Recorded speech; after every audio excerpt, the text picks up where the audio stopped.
نحمده ونصلي على رسوله الكريم أما بعد من المؤمنين رجال صدقوا ما عاهدوا الله عليه فمنهم من قضى نحبه ومنهم من ينتظر وما بدلوا تبديلا. ڈائس پر تشریف فرما مینجمنٹ اور جامعہ کے ذمہ داران، علماء اکرام، اساتذہ اکرام، دیگر دانشور حضرات اور آج کے اس تعزیتی اجلاس میں شریک علماء، دانشور حضرات، دوستوں اور ساتھیوں، محترم مولانا کاکا سعید احمد صاحب رحمۃ اللہ علیہ کی شخصیت بہت عظیم شخصیت تھی. جب ہم شخصیت کہتے ہیں تو اس کے 3 اجزاء ترکیبی ہوتے ہیں، 3 بیسک کانسٹیٹیوئنٹ ایلیمنٹس ہوتی ہیں پرسنالٹی کے. ایک تھاٹ، دوسرا ایموشنس اور تیسرا ایکشنس. ان 3 چیزوں سے مل کر کسی کی شخصیت بنتی ہے.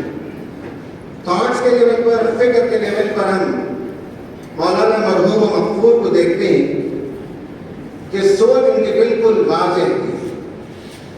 ان کے فکر کے 2 بڑے نمایاں اس کی خصوصیات تھیں.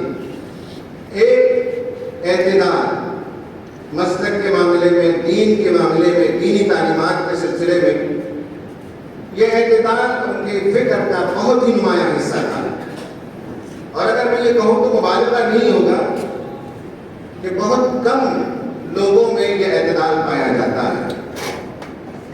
اور دوسرا یہ ہے کہ اس ملک کے تئیں یہاں کے عام برادران وطن، ان کے سلسلے میں ان کی فکر مندی کہ ان تک دین اسلام پہنچے.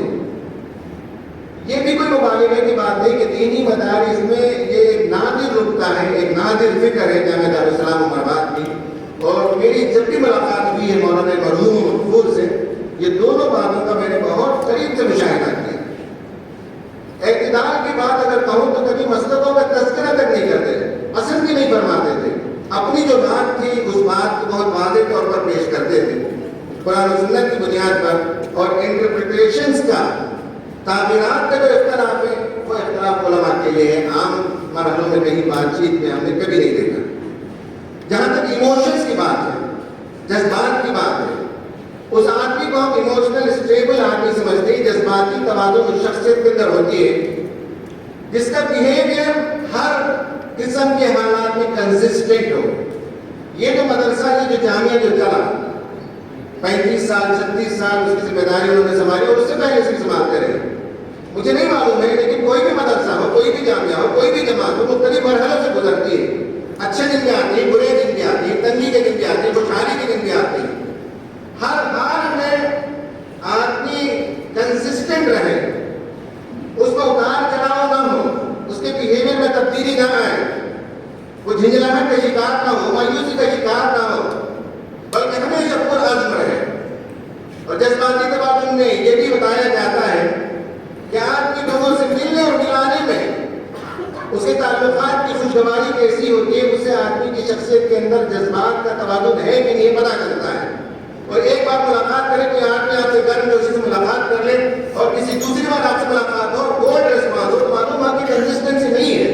لیکن میں نے جب بھی ملاقات کی، قلیل عرصے سے میری ملاقات ہوتی رہی، میں نے دیکھا کہ جذباتی طور پر بھی انتہائی متوازن شخصیت. اور اتنے بڑے جامعے کو چلانے میں جو چیلنجز آتی ہیں اس میں ایموشنل ہرٹ بھی ہوتا ہے، اور جذبات پر حالات نے بھی بہت کچھ کچوٹے لگائے ہندوستان میں. ایسے میں جو لیڈرز ہوتے ہیں، ذمہ داران ہوتے ہیں، اپنے جذبات پر قابو رکھیں تو اس کی جو ہے بہترین مثال میں نے مولانا علیہ رحمہ کو دیکھا. اور آخری چیز یہ ہے کہ جب ہم کہتے ہیں کہ عمل شخصیت کا تیسرا چیز ہے تھاٹ، ایموشن اور ایکشن. اور عمل کو کیسے جانتے ہیں؟ آدمی کا گھر دیکھا جائے گا اس کے عمل کو دیکھنے کے لیے، آدمی کا مدرسہ دیکھا جائے گا، آدمی جہاں کام کرتے وہاں دیکھا جائے گا، جس فیکٹری میں کام کرتے وہاں دیکھا جائے گا. اور اگر وہ صاحب عمل ہو تو اس کے ماتحتین کے ساتھ اس کا بیہیویئر کیسا ہے یہ دیکھا جائے گا.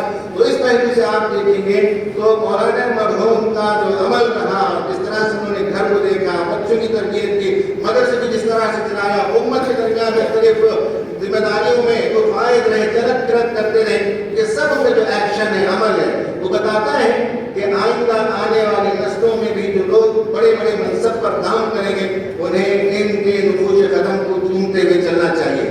میں نے جو آیت تلاوت کی وہ آیت میں بتاتی ہے کہ بہت سے لوگوں نے اللہ تعالیٰ سے جو عہد کیا ان کو پورا کر دکھایا۔ کوئی منصب، کوئی عہدہ بھی ایک نظر ہے،